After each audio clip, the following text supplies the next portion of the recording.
가장 완벽한 복수는 성공입니다. 갑질 건물주를 무릎 꿇린 청년 장사의 비결. 여러분 인생에서 가장 비참한 순간이 언제일까요? 저는 3년 전 그날을 잊지 못합니다. 5년 동안 하루도 쉬지 않고 닦았던 불판, 단골 손님들의 웃음소리가 배어있던 4평짜리 가게 잊을 수 없습니다. 그곳에서 권리금 한 푼 못 받고 쫓겨나던 날 말입니다. 새로운 건물주는 제 손을 보며 말하더군요. 이런 장사꾼 손 냄새가 내 건물 가치 다 떨어뜨린다고요. 그런데 말입니다. 인생 참 모르는 겁니다. 저를 쓰레기 취급하며 내쫓았던 그 건물주가 3년 뒤 제 집무실 문을 두드리며 가맹점 하나만 내달라고 부탁하게 될 줄 누가 알았겠습니까? 오늘은 한 청년 장사꾼이 어떻게 시스템 하나로 갑질의 사슬을 끊고 완벽한 승리를 거뒀는지 그 짜릿한 비즈니스 역전승의 기록을 공개합니다. 3년 전 저는 재래시장 끝자락에서 떡볶이집을 운영했습니다. 말이 좋아 사장이지 사실상 떡볶이 노예였죠. 새벽 4시에 재래시장에 나가서 제일 좋은 고춧가루를 떼오고 배합 비율을 맞추느라 혀가 마비될 정도로 소스를 찍어 먹었습니다. 노력은 배신하지 않았습니다. 한 입 먹으면 스트레스가 풀리는 매콤달콤한 맛에 시장 골목엔 매일 50m가 넘는 줄이 섰습니다. 이제 좀 살만하구나 싶었죠. 하지만 비극은 예고 없이 찾아왔습니다. 건물이 팔린 겁니다. 새로운 건물주는 강남에서 빌딩 몇 채를 가졌다는 노신사였는데 첫 만남부터 가관이었습니다. 가게에 들어오자마자 코를 찌푸리며 아직도 이런 저급한 음식을 파는 곳이 있냐며 제 면전에서 손수건으로 코를 막더군요. 그리고 일주일 뒤 주인으로부터 연락이 왔습니다. 재건축을 할 테니 계약 만료일에 맞춰 무조건 나가라는 통보였습니다. 억울했습니다. 5년간 쏟은 권리금, 시설비, 그리고 무엇보다 내 청춘의 시간과 노력을 생각하니 몹시 괴로웠습니다. 그렇다고 법적으로 대응할 수 있는 상황이 아니어서 건물주의 요구를 받아들이기로 했습니다. 당시 건물주는 제게 단돈 100만원의 이사비도 아까워하며 비웃었죠. 시장 바닥에서 떡볶이나 파는 주제의 법은 무슨 법이야. 그냥 조용히 나가서 다른데 알아봐. 비 오는 날 저는 제 손때 묻은 집기들이 길바닥에 팽개쳐지는 걸 보며 결심했습니다. 단순히 가게를 다시 차리는 건 복수가 아니다. 저 사람이 절대로 무시할 수 없는 저 사람의 재력보다 훨씬 큰 비즈니스 제국을 건설하겠다. 그날 이후 제 삶은 완전히 바뀌었습니다. 저는 다시 시장으로 돌아가지 않았습니다.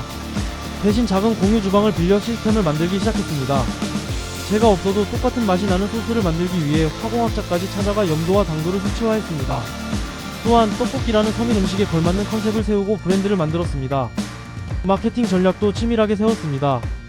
동네 홍보가 아니라 MZ세대를 공략한 SNS 감성 브랜딩에 집중했습니다. 떡볶이 패키지를 마치 명품백처럼 디자인해서 떡볶이의 품격을 고객이 느낄 수 있도록 했습니다. 반응은 가히 폭발적이었습니다. 배달앱 랭킹 1위를 휩쓸었고 가맹 문의가 빗발치기 시작했습니다. 1년 만에 가맹점 30호점, 2년 만에 100호점을 돌파했습니다. 저는 연 매출 200억의 프랜차이즈 본사 대표가 되었습니다. 그러던 어느 날이었습니다. 비서가 가맹 상담 예약 명단을 가져왔는데 익숙한 이름이 눈에 띄더군요. 3년 전 저를 비참하게 내쫓았던 그 건물주 김 회장이었습니다. 그는 제가 그 떡볶이집 청년인 줄 꿈에도 모른 채 가맹점 하나를 얻기 위해 본사까지 직접 찾아온 것이었습니다. 상담실 문을 열고 제가 들어서자 김 회장은 거만한 미소를 지으며 일어서더군요. 김 회장은 저에게 말했습니다. 듣자 하니 대표님이 젊으시다더니 정말이네. 내가 건물이 좀 있는데 내 건물 1층에 대표님의 브랜드를 입점시키고 싶소. 어떻게 생각하시오? 그럼 돈은 얼마면 되겠소? 필요한 돈은 얼마든지 내겠소. 그때 저는 김 회장의 말을 듣고 자리에 앉은 채 김 회장을 빤히 쳐다봤습니다. 저는 김 회장에게 3년 전 상황과 내가 누구인지 김 회장에게 말했습니다. 그리고 그에게 물었습니다. 김 회장님, 이 냄새 기억나십니까? 냄새나서 건물 가치 떨어진다던 그 떡볶이 냄새 말입니다. 김 회장의 얼굴이 순식간에 흑빛으로 변했습니다. 손을 부르르 떨며 저를 쳐다보더군요. 저는 차갑게 덧붙였습니다. 제 브랜드의 가치는 김 회장님의 건물보다 높습니다. 돈이면 다 되는 줄 아셨겠지만 저희 가맹점주는 인성을 최우선으로 봅니다. 김 회장님은 자격 미달입니다. 나가주세요. 수십억 자산가인 그가 제 앞에서 단 한마디도 못하고 쫓겨나듯 나가는 뒷모습은 아주 통쾌한 풍경이었습니다. 자, 여러분, 오늘 이 사연에서 우리가 가슴에 새겨야 할 경제적 교훈은 무엇일까요?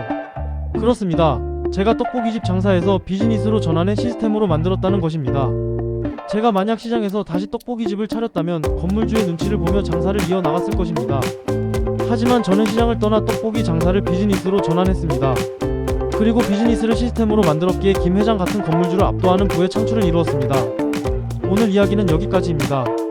지금 혹시 누군가에게 무시당하고 계신가요? 복수하고 싶으신가요? 그렇다면 감정을 낭비하지 마세요. 대신 그 에너지를 여러분을 위한 비즈니스와 시스템을 만드는 데 쏟아부으십시오. 여러분이 성공하면 그들은 알아서 여러분 앞에 나타나 무릎을 꿇게 될 겁니다. 이 영상이 여러분의 사업 본능을 깨웠다면 구독과 좋아요 잊지 마세요.